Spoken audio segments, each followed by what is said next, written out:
Hi, and welcome back. This is an addendum to the Weeping Wall video manual. This video will cover new features added in versions 1.1 and 1.2. For a link to the original video manual, check below. First and foremost, you can see that I'm running Weeping Wall on iOS here. Weeping Wall is now fully iOS compatible, and you can run it on an iPad or an iPhone. It has a responsive UI now, and I hope that you enjoy it on this new platform.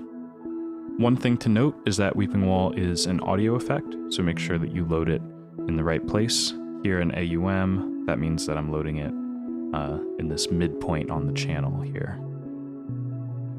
I'm going to use iOS for the purposes of this video, but please keep in mind that everything I mention in this video is also applicable to the desktop version as well. The two versions are fully cross-compatible and have feature parity between them. All of the new features of Weeping Wall can be found in this settings menu at the top right gear icon. If you open that, you'll see that there is a new panel that brings all of the controls to your fingertips. The first one on the list is tempo or beat syncing. By default, Weeping Wall does not follow your tempo, but now it can be synced to your tempo. If we enable tempo synced loops, we can see that our looper size dial is now quantized to regular beat divisions. Let's try a half note to start. We can enable our metronome here.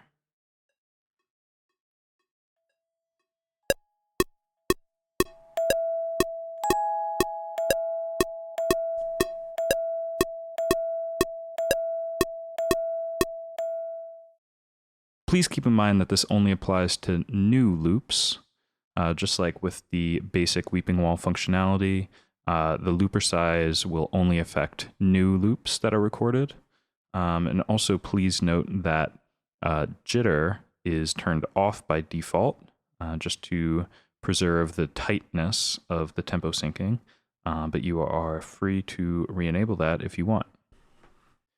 The next new feature is macro looper mode. In this mode, loop length can extend up to 60 seconds long. After I enable it, you can see that the looper size can now extend all the way up to 60 seconds. And in tempo syncing mode, the beat divisions are updated. Normally they are just all of the regular divisions under 1 bar, but once we are in macro looper mode, you can see that they extend up to 2 bars, 3 bars, 4 bars, all the way up to 8 bars. Also, please note in this mode that there is a modified jitter feature. Normally, in the default mode, jitter will only contract your loops and keep the start point the same, but in macro mode, jitter will start to move the start point in your loops as well, so it can choose from any point within the loop. It makes it kind of a nice, fun, granular-esque feature. And one final thing to note, when you enter or exit macro looper mode, existing loops will be destroyed, so just keep that in mind if you're toggling between them. This is a setting that is best if you are setting up front before you have anything going. The next feature is a performance mode or a live mode. This basically enables a button-based UI that is based off of a Tascam or tape recorder UI. This is specifically designed for iOS or touchscreen devices and makes some of the features that you might want available for performance just a little bit easier to access. So for example, let's record a quick loop.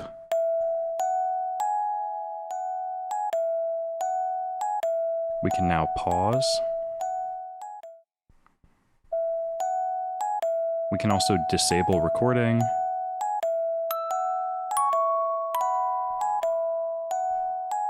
We can reverse, or we can toggle the octaves.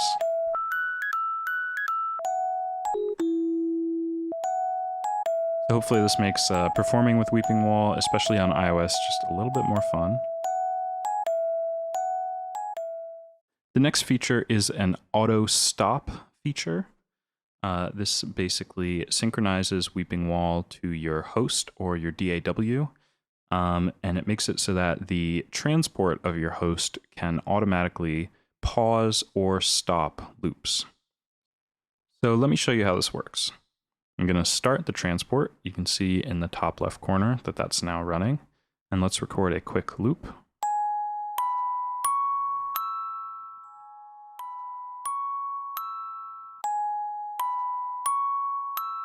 So now I'm going to pause the transport. The loop fades out. And if I start the transport again, the loop will resume playing. So this is a nice way to synchronize Weeping Wall to your DAW. And there's a couple different options here. Another one is to pause and restart your loops. So you might have noticed previously when I resumed playback, the loop resumed from wherever it had paused. In this mode, the loop will restart from the start of the loop. Let's record another loop.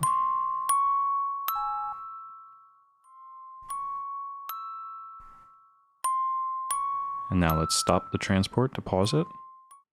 And notice when I restart the transport, the loop will start from the beginning of it.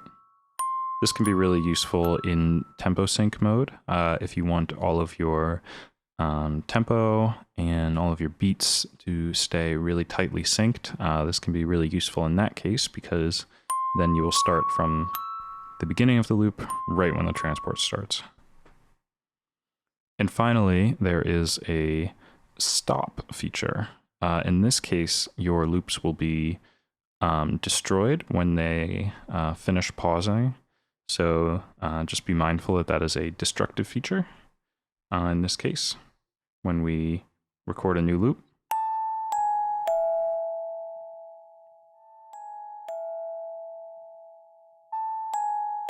if I stop the transport, that loop is now gone. It's as if you had kind of triggered the hold time. So if I hit play, it's gone forever. So please be careful with that mode. The next feature, you can see that there are 2 pages to this control panel. Next feature is a random skip. Let's record a quick loop, a bit shorter. The random skip feature will basically control the probability that that loop actually plays back on that loop. It's kind of a percentage chance that it's muted. So this can be fun to add a little bit of a bit more of a generative feel to whatever you're working with. It can also be nice if you have a lot of loops going to kind of add a little bit of sparsity and kind of space out all of the dense sounds that might be going on.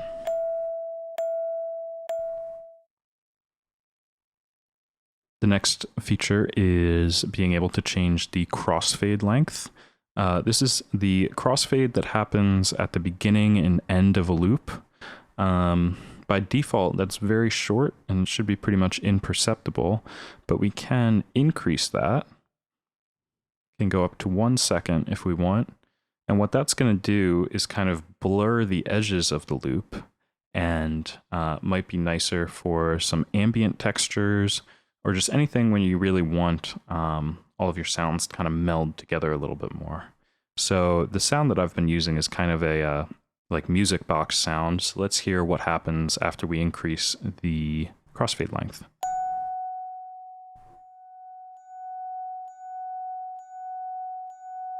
So you can hear now that it's much softer, and that's because the crossfade is kind of shaved off the initial attack. Next we have the fade length. The fade is basically the fade in and out when loops are first entering or are fading out or pausing. By default, that is 100% of the loop length. We can change that to be pretty much instantaneous, or all the way up to 200 if you want really gradual changes. And you can change the units here as well if you just want to think about it in terms of seconds. Again, that can be pretty much instantaneous, or it can go all the way up to 5 seconds. let's see what that sounds like with a really long fade out.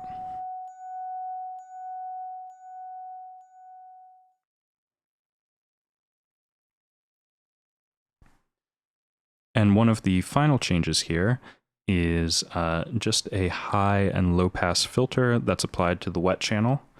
By default, this is very broad and should pretty much not have any effect on your sound. But if you want to carve out your sound a little bit more, these can be a nice thing to add. I think these filters are also nice to have in an environment like iOS or in certain DAWs where you might just want to slap Weeping Wall as an effect directly on your channel rather than setting up a whole send effect or anything like that. Let's hear how this sounds really quick. So obviously this is a very bright sound. We turn down the low pass. It sounds like a low pass. And you can also bring in this high pass filter just to, you know, knock out any mud or anything else that you might not want in your sound. Okay, that about does it for the new features on Weeping Wall. Thank you so much if you've already grabbed Weeping Wall, and I hope you enjoy these new features. All of these are a free update if you already own Weeping Wall. The update procedure is basically to re-download the application from Gumroad if you're on desktop, and if you're on iOS, you should be able to just get the update in the App Store. All right, thank you so much, and happy beeping.